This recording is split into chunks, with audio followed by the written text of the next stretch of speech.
ខ្មែរអើយចូលចាំជាងថាតាមសៅវតាបញ្ចាំងប្រាប់ថា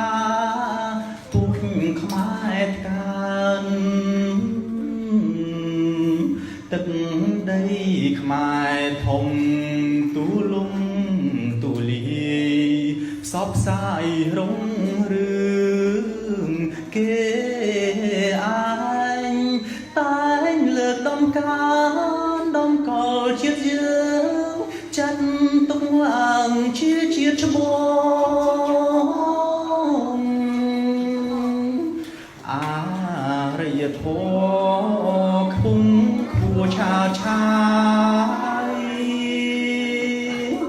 បានចេញសពផ្សាយគ្រប់ទិសទាំងឡាយចង់បូពីសាសនាសិល្បៈចំឡាំងវិចិត្រគុណនិតសិក្សាដនត្រីទូស្នងវិជា